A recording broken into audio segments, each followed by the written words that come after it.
Hey everybody, this is the Bat Hound sniffing out the best ASA softball bats there are. Today we're here to bring you another Bat Hound interview. We have Ryan Dacko. What's going on, everyone? How you doing, Dan? How you doing? Thanks for joining us. One of the great ways that we learn in life or in sport is just by hearing from experience from other people, things that they've tried and maybe had some trouble with or failed at and have learned from, or things that they've had success from. So that's our whole goal in these. And I really appreciate Ryan joining us. Do you go by Ryan or Dacko? You can call me Dacko. Everyone calls me All right. Dacko, so I'm good with that. And All right, thanks cool. for bringing me on the show. Yeah. And, I know you've been up to Wisconsin several times because you go to the Monster Bash in the Dells, which I've always wanted to make it out to. I can't. It's about, I don't know, I think it's about an hour or maybe 2 hours from me, hour and a half or something like that. And I've always wanted to get out there. But are you going to make it to the next one coming up here? I believe so. I actually talked to Lemmer, I want to say it was a week and a half ago. Okay. And we were just talking about the details and, all the basically all the fields and times and all that stuff. And then I think I am going to try to make it up there. I want to. It's a great tournament. It's great to see all the support from Wisconsin and the surrounding states that come in and show their support for Monster. And it's crazy how big it's grown too. And how fast. Yeah. I've heard it's a great tournament, and that's in the spring, correct? Earlier. Yeah. Okay. I believe it's May. Okay. Yeah. So if you're watching, be able to look out for that one. I've always heard great things about that tournament. So Dacko, if you could just tell us a little bit about yourself, kind of your softball journey, who you play for. So I started playing softball actually when I stopped playing baseball. So I played baseball at UMass, University of Massachusetts. I was a catcher out there. Ended up hurting myself. Took me a year and a half to get back into things again. By that time, scholarship was gone. All the MLB prospects were gone. I mean, there's plenty of people out there in baseball. So they were like, yeah, you're hurt. All right, you're gone. Yeah. So came back to California. Started getting back into shape, working out. Started playing slow pitch softball, which I thought I would never do, ever. Yeah. And just started playing locally, and then I started playing on a team for a tournament in E's, and then went up to D's, and then there was a guy named Carl Pegnatori that was sponsoring a team called 5150 at that time, and I can't remember exactly how we started talking, but I started playing on his team, and then he asked me if I would be interested in helping him out with a concept for a new bat. And then or maybe it was me that asked first. My memory's kind of getting bad from that long ago, but it's been long ago. You can make the story however you want now. It's legendary. Right. But we just started talking, and started showing up to the fields. I was just out of college, didn't have a job. I was like, all right, let's go to the fields and whack softballs around. Yeah. And every day I would be out there with Carl, and Carl would have other people come, other people go, come and go. But I just always remember people saying, yeah, you're never going to make it. You're never going to make it. You can't compete against Easton, Mike, and Worth, all of them. Yeah. And I saw something, like, from hearing Carl's vision to getting the demos in, then to swinging them, and then to taking the bits and pieces of that one demo that were good, applying them to the next bat, and then getting that one in. And you can see the progress. You can see, like, the steam building up into the bat. Yeah. And just never gave up. Carl never gave up. And Carl literally was putting everything on the line for this. He believed in it, which made me believe in it. And and then so after all the time that we spent out at the fields, he was awesome enough to give me part ownership of the company, which was, a small majority ownership of the company. Yeah. Yeah. And so we're No worries. obviously, if you don't know, Dacko was talking about Monster Athletics. Yep. And so how long have you been with Monster then? This is 11 now, 11 years. Okay. Yeah. Right Yeah. I on. mean, we started in Carl's garage. I mean, yeah, we started in the garage, and then I would use my parents' fourth car garage. Okay. And we Yeah. would literally just take bats, put on the stickers, all the stamps. I mean, literally build everything too in the garage. Yeah. So it I was remember cool. it was, I can't remember what year this was probably 2016. Somebody up here in Wisconsin was telling me about Monster, and so I went up or I went on YouTube and I found this old video of, I think Carl was in his garage. So you can go find that. Are you talking about the yellow, like the yellow shirt or green? Yeah, I can't remember. It's been like a while now since I watched it. But it's sort of a legendary video now. It's cool. Yep. And you also let's see. This was your first bat there, right? Yes, that was. So this is the Monster DNA, or the OG DNA, the original. Yep. Tell us a little bit about this bat, if you could. So that bat right there is basically the bat that like really launched us. Yeah. So first I'll tell you about the bat. The bat and the meaning. DNA was for like the Monster Athletics. It's us. Mm-hmm. And you know, there were times when we were testing at the fields where Carl was hurting from pitching every single time to me. Yeah. And then my hands were bleeding. Sure. Because it was literally him and I out there. Yeah. And so DNA stands for like the tears, the pain, the blood that we went through. Like that bat is us. Yeah, cool. So the DNA, we went up to Corky's, and this was I believe our first year at Corky's. Everyone's like, who are these guys? All right, Monster Athletics. They're probably gonna be all right. It's a new team.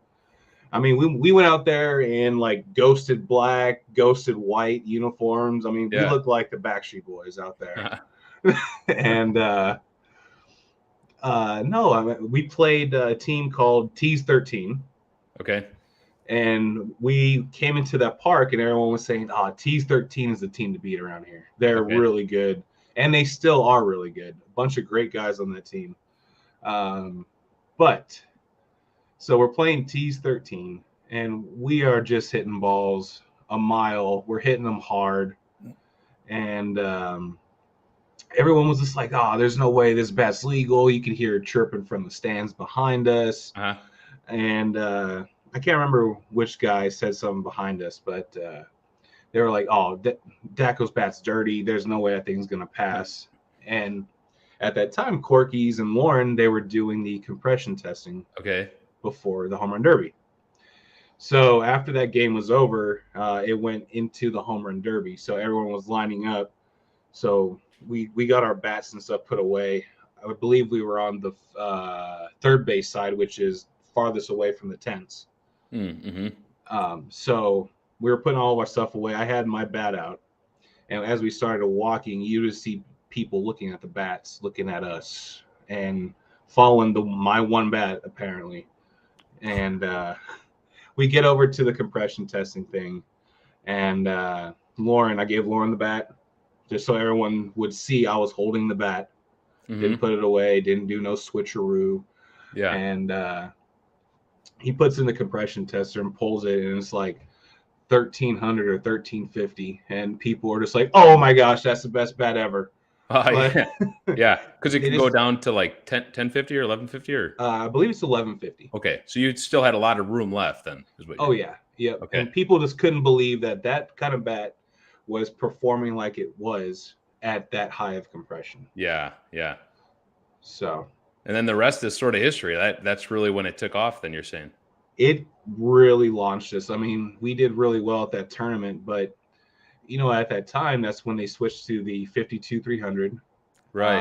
And, I believe, D. Marini was the bat of choice at that time. Mm-hmm. And still D. Marini still makes a great product right now.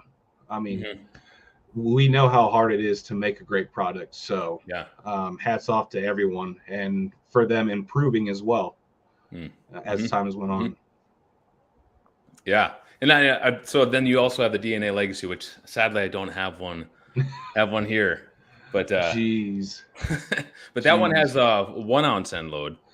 Mm-hmm. So what made you go that when you swung the OG DNA? Did you? I think some of those came with the end load, right? They did. I started out with a 30. Okay, a 30 ouncer. Okay, with Yes. an end load, or was that? Did you do the mid load Um, or? at that time, we were basically doing all the weighting based off of the knob, end cap, FIB, Okay. right? Because we wanted that mid load feel. Okay. And for So those who don't know, FIB means floating inner barrel. So it's a barrel within the barrel. correct. Yep. So that's what we would do. We would just weight it out by that. Okay. But yeah, I started with a 30, which is weird to say now because I pick up a 30 now. I'm like, oh my gosh, this is heavy. Right. But started with a 30, and then for when I was tired, I had a 28. And then a couple of years went by, and I started with a 28, and then had a 27 for when I was tired. Okay. And now I think I'm at a 26. Okay. And when I'm tired, I go down to a 25. Okay, yeah. You're willing to, will you do that mid game if you need to, if you're just, or mid tournament or? If I feel that my hands are just a little laggy and I'm missing it by half a second, I will do that. Okay. Yeah. So will you change also like the load of the bat? Like, will you move from an end loaded bat to a mid load, or are you only wanting to change like the weight of the bat? So that's a little bit more tricky when it comes down to it, going from an end load because of the way that I think you hold it the same way like this. Yeah. Yep. Right. And then knobs in the palm. Right. Yeah. So if we're holding it like that and you have an end loaded bat, you're used to timing it with a flick. Right. Mm-hmm. Yeah. So your end load is predominant every single time with the handle flex. And that's how it kind of marries together everything. Yeah. Okay. So I believe if your hands slow down, that you just need to drop down to a half or an ounce lighter, but still with an end load. Yeah. And then if there isn't that option, like a 25, I'll just go torch or gangrene or something. But then in that certain instance, I would probably try to go oppo to get the hands working with the weight of the bat instead of flicking and then hitting off the end cap. Yeah. Interesting. Okay. So tell us, you obviously help a lot of people try to discover a bat that's good for them, and you guys make many variations of bats, so the weights loaded and weights and such like that. Do you feel like there's any aspects, as you've talked with people over the years, of considering a bat that you either feel are either overrated, people put too much of an emphasis on it, that's really not going to matter too much, or are there things that are underrated and people don't really think about certain aspects? Does anything come to mind in that? So yeah, a lot of bats are underrated right now. A lot of bats out there, especially when it comes to say like a DNA legacy. People want hot out of the wrapper right now. Yeah. So people don't understand though is hot out of the wrapper right now equals less swings, less life on that bat. And then if it breaks, according to them, prematurely, they're pissed off. Yeah. They're like, oh, I want hot out of the wrapper, but I want it to last. Well, you can't have all the cake and eat it. Right. Yeah. So when it comes to our bats, I actually prefer the bats for me to put swings on them for it to break in. So it's like you break in the outer shell. You break in the floating inner barrel. And then you marry the barrel with the floating inner barrel together. So like there's 3 stages of the bat, and you can hear and see it all together, like when it's going through every stage. So to me, that's the coolest part about our bats is actually putting swings on it, getting used to the bat. Yeah. And perfecting your art when you're hitting. Yeah. And I can see it. So if what you're saying, like a lot of people want that bat hot out of the wrapper, if they're not willing to put in the time with it, you might not actually experience how well that bat actually performs. Yeah. It's a good point. Yeah. And then, And then To me, there is no bat that's overrated out there. Mm-hmm. Yeah. You know, I've talked to many people that were like, "Yo, I tried swinging a monster, and it isn't for me." And they're like, "I'll pick up a Mike and Worth, Easton, DeMarini, any of those bats," and they're like, I feel better with it." I'm like, "Well, then swing that bat." Yeah. I mean, everyone makes a great product. Yeah. It's not like there is anymore a bat that's, here and then someone here. Mm-hmm. I mean, the gap is closing, which is awesome because it keeps Carl always wanting and driving to make something better. Yeah. So it's fun. Yeah. That's cool.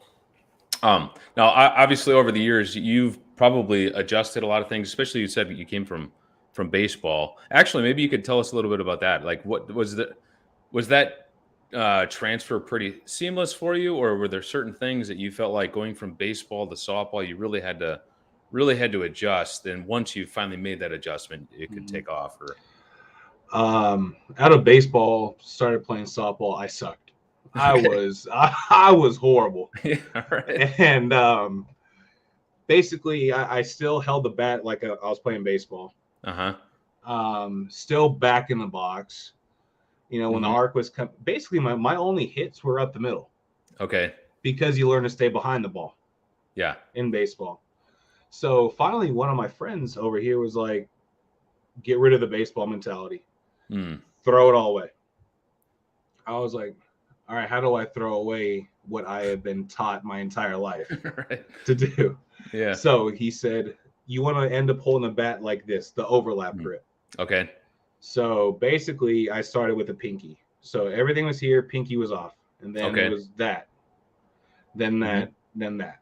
okay, yeah, So actually, when I first started trying to learn that, I actually threw the bat a ton of times. yeah, But so that is ultimately like what I wanted to get to. And then he said, "Hey, by the way, you should go on YouTube and you should look up a guy named Brett Helmer." mm-hmm. I was like, "All right." So I looked him up. I was like, "All right, cool. This is another big old lefty." Yeah, And I saw the way that he held the bat too. And it was just like that. yeah, I was like, "All right, so there has to be something to it." So, as you know, you hmm, create more whip, more torque, especially if you get your timing right on it. yeah, Um, and then it just became comfortable. It took a yeah. long time to learn that. Did you wait until you had it fully developed before you went into game situations, or did you just kind of go for it? Oh no, I waited. Yeah, right. I didn't want to throw a bat on the field. I didn't want to hurt anyone, especially trying something new. Yeah. Um, but to me, once you learn what's comfortable for you Mhm. in slow pitch. So for me, in USA softball, there's no pump faking, and then it's one delivery, right? So you present the ball, deliver, go. Yeah. So I was able to learn my body and timing of torquing my hips. I torque a lot, and then with the overlap grip, when the ball comes, just you power through, and then this hand being on top to the point of contact, you have the power, and then you have to let go of the bat holding it like that, Mm. Yeah. which is causing that, which is the backspin on the ball, Mm. and then you follow through. Yeah, that's helpful. I guess I didn't really know the science part behind it. I just it was a similar thing. Somebody told me about it, so I went and watched some of the bigger names in softball Mm-hmm. doing it, and I thought, well, I should try that then. And Yeah. but I didn't know necessarily like the science aspect. I definitely experienced the whip right away.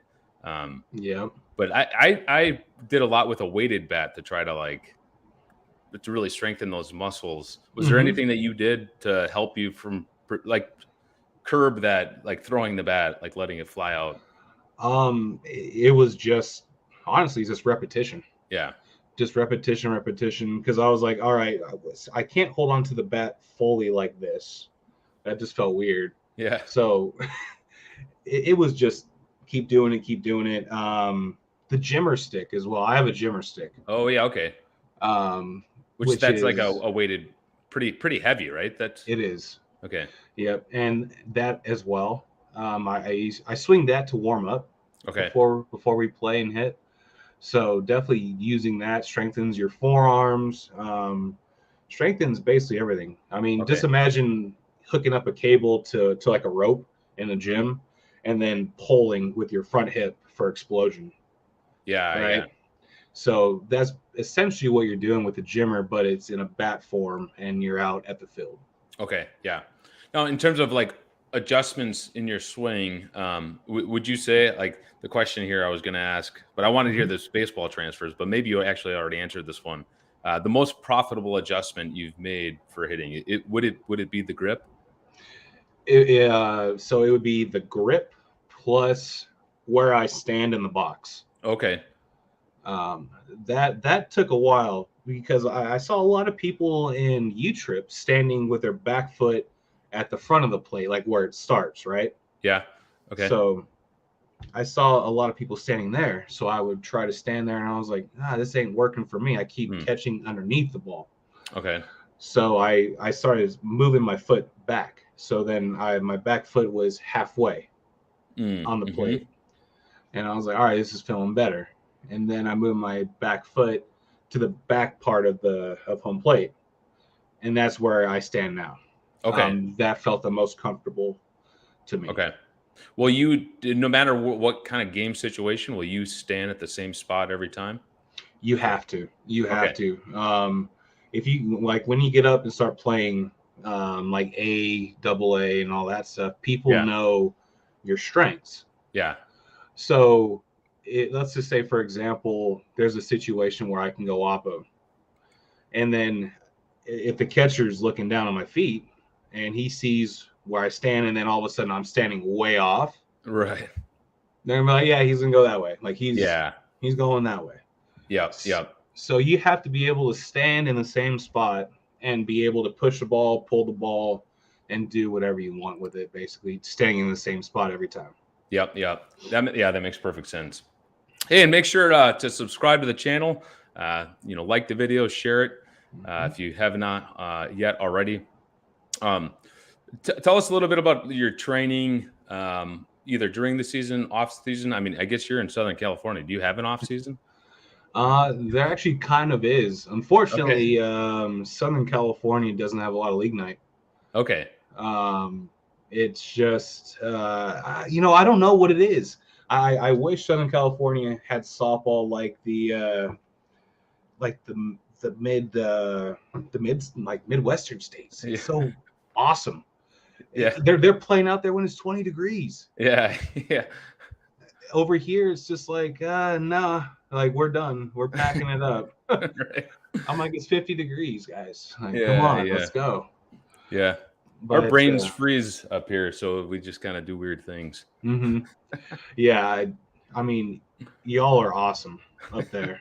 Every time I go over there to play, it is just so much fun, and it brings Carl and I a lot of recognition, and then also remembering why we do this, Hmm. and it's to keep putting out the best product that we can for the consumer. Yeah. Yeah. I mean, you definitely see a lot of them out here. A lot of monster bats. Hmm. So, as far as training? Tell us what your training looks like. Yeah. The training right now is just doing light weights, Okay. more repetition. Just trying to basically maintain the strength Okay. of where I'm at right now.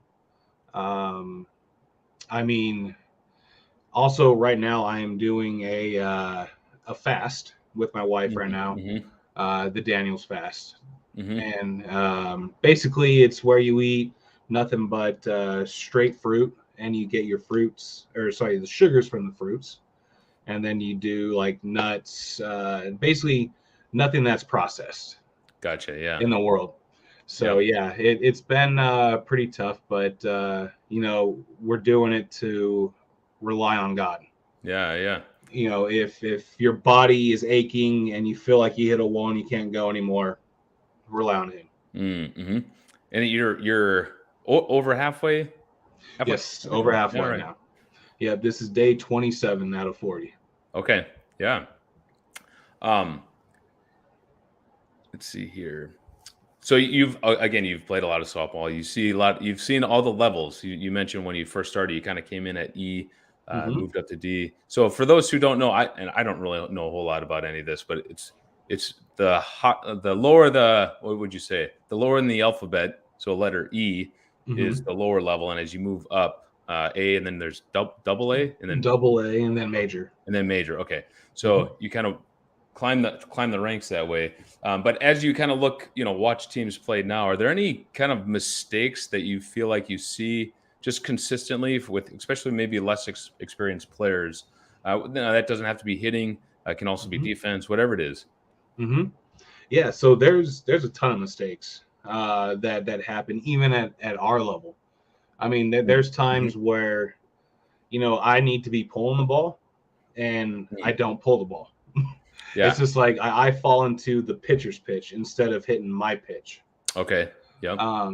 It's just knowing the position that you're in and knowing your role on the team Mm-hmm. is basically the biggest thing that I would say people get caught up in.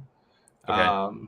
Just because there's 10 girls in the stands, no one's on base, and you're up there trying to hit a home run. That's gonna Yeah. hurt. Yeah. That hurts your team. Yeah. It really does.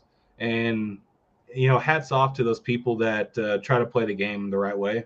As in, Mm-hmm. if no one's on, you're trying to push the ball oppo, Yeah. right, to set something up, to get something going. Um, Yeah. and they'd rather roll the dice on trying to get a base hit, and they might get out. Mm-hmm. Getting out means your average drops. Mm-hmm. People don't like to see that, so some people would rather just blow it out for a home run. Hey, Sure. I'm batting 1,000 still. Yeah. Yeah. So Yeah. that's what I see. Yeah. Now, talk about a little bit of a situation. What sort of a situation would you need to be pulling the ball? So you hit lefty. Hmm. When is that your approach? When there's runners on first and second, Okay. basically it's always hitting behind the runner, correct? Okay. You're always taught to hit behind the runner, and it's still from baseball to softball. It still is the same thing, and bases loaded. So at being a lefty, it's kind of nice, right? We can kind of pull the ball whenever we want and be fine.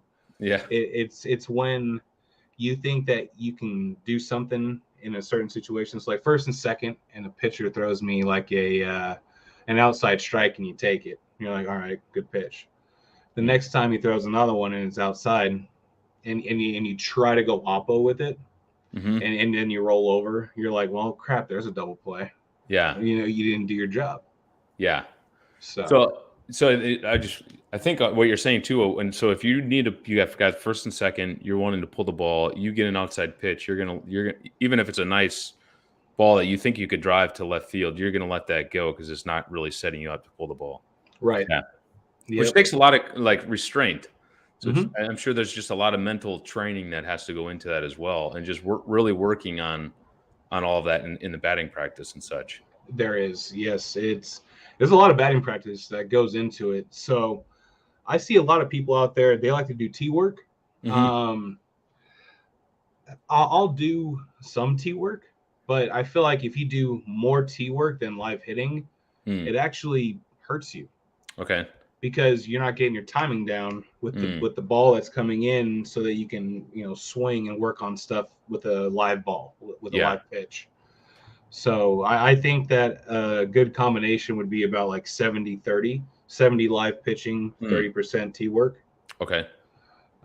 That's what has worked for me. Yeah. Now it might not work for someone else. They might be the opposite. It might be Mhm. 70% tee, 30% live, but you have to do it in order to find out what works for you. Yeah. Yeah. Now you're getting ready for pregame routine. You mentioned you use is it Jimmer stick or Jimmy stick? Jimmer.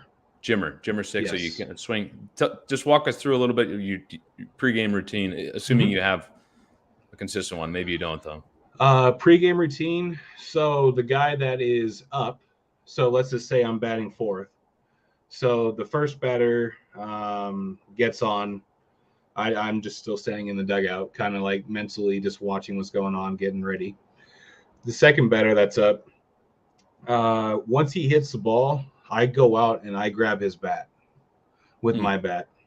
Okay. And then I do a clink on the barrel with his bat and my bat, and then I flip it, I catch it, so that now my hand's on the barrel, and then I toss it to the guy that's coming out so he can put it into the bucket. Okay. And then from there, I take my jimmer stick.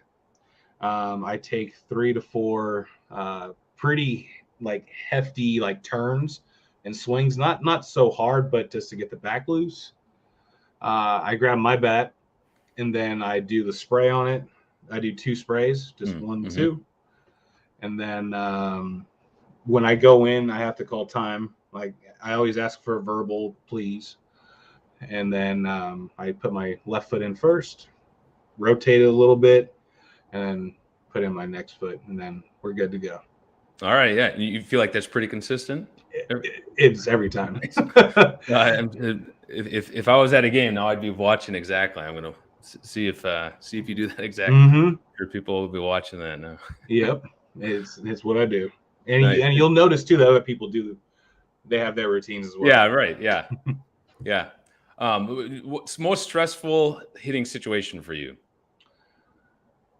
Oh man, most stressful. I mean, really, like when it gets later on in the game. Okay. When stuff starts, tightening in, and you got to come through. That's when it starts getting stressful. But I mean, if the game wasn't stressful, would we really be playing it? True. Yeah. That's right.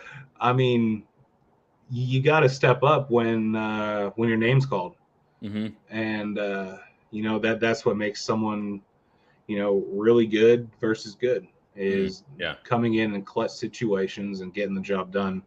And there's been times where all of us have failed in a clutch situation, and I can guarantee you, if you ask every single person where there was a time that they failed in a clutch situation, they'll remember it. Yeah. Oh yeah. Yeah. Because I mean, that's what drives us to get better. As soon as you said that, my just such bad memory of the final inning of our tournament this summer. Oh, what you did to me. Now I got to get through the rest of the day. Right. Yeah, it's interesting how quickly those can come back. Mm-hmm. But there are other ones like you say, like the stress, and like it also makes those other moments where you actually like you do it, like where you can kind of just close your eyes and still like you can see the ball hit the bat still and feel it. Like, oh yeah, that was sweet. I will say the most nervous and nerve-wracking time that we have ever had was the long haul bombers. Okay. Our first stop, it was just crazy. I mean, we were Cincinnati at the Reds Stadium. I believe that they were having a tribute that year too for I believe it was Prince that had just passed away. Okay. And they were doing the announcement. 43,000 people are here, and I was just like, I felt like I just like melted. I was like, oh no. Yeah. And the good thing is that we went out there. It's like once you step into the box, kind of everything just disappears. Yeah. And you focus on the one area that you're going to hit it into, and then you try your best to drive it into there. Yeah. No, the long haul bombers, that's the thing where you go to like MLB games or something, right? Or yes. Okay. Yep. Are you playing a game, or it's a home run derby, or what are you doing? It's a home run derby between the manufacturers. Is what it used to be. And unfortunately they don't do that anymore.